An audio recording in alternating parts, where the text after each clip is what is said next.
Finally.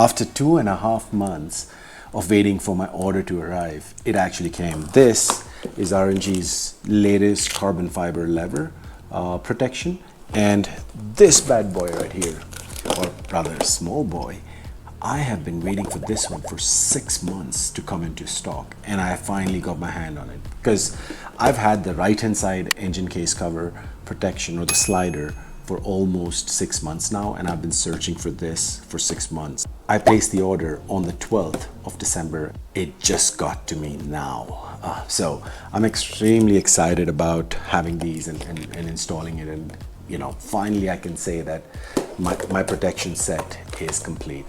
I'm going to talk a little bit about mods I like to do and what I have done so far on my motorcycle, and I'm going to be showing you guys just exactly what my thought process is in the format that I like to go.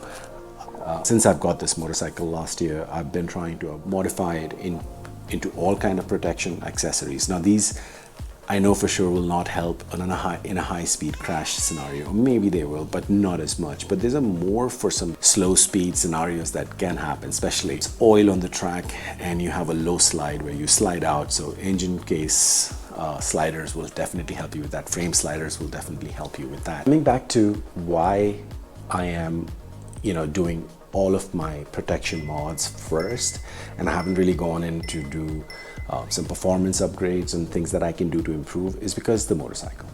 I come from 130 bhp prior to this, and being honest, the jump from 130 bhp motorcycle to 207 bhp motorcycle was huge for me. It's something that it took me a while to kind of get used to it. Until date, I don't think so. As a normal rider, I can exploit or harness 100% of the power from this motorcycle. So pointless to have more power coming out of a motorcycle, which is probably one of the top 2 or 3 most powerful motorcycles in the world. So I feel that it wasn't really needed for me. And cosmetically speaking, I think this motorcycle out of the box is gorgeous. It has very few design flaws that you can actually improve upon. Yes, you can slap on some stickers, but those stickers are not going to help you, whether it is protection or power. Maybe you can do a little bit of tail tidy and change the rear lights, maybe say TST industry one, which looks really cool. But again, a year and a half, 2 years down the line, when I'm like, okay, I need to freshen things up, then I can probably get rid of the stock tail section and then put a custom one. Maybe change the mirrors to the Rizoma mirrors, the ones which are the stealth. That could probably help. That's why I went with protection, and so far what I've done is all RnG. To be honest with you, I couldn't be happier with the quality of RnG parts that I've received so far. The overall build quality is amazing. Installation, it's so easy. If you see here, I have frame sliders. That was the first ones that I did.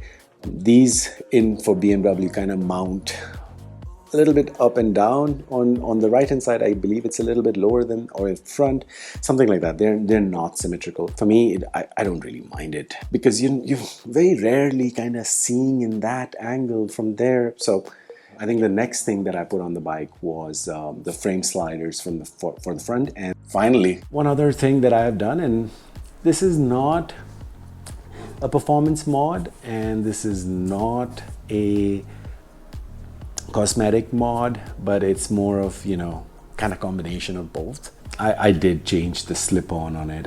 The stock one was just fine, but I just felt that it was just too quiet, so I switched that with an Akrapovic GP style exhaust, the short one.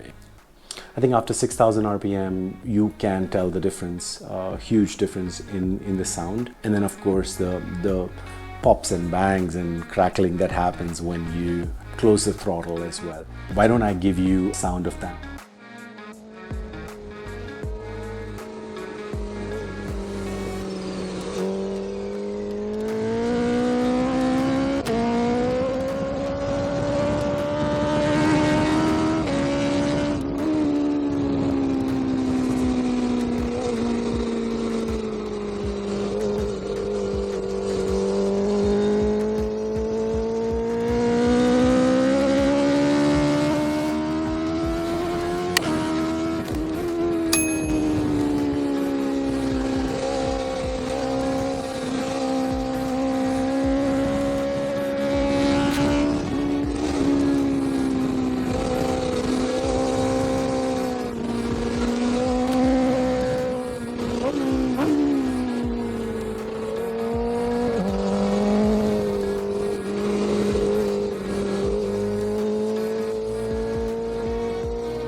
Thank you for watching this video. Please make sure you like and subscribe to this. Till next time, ride safe always.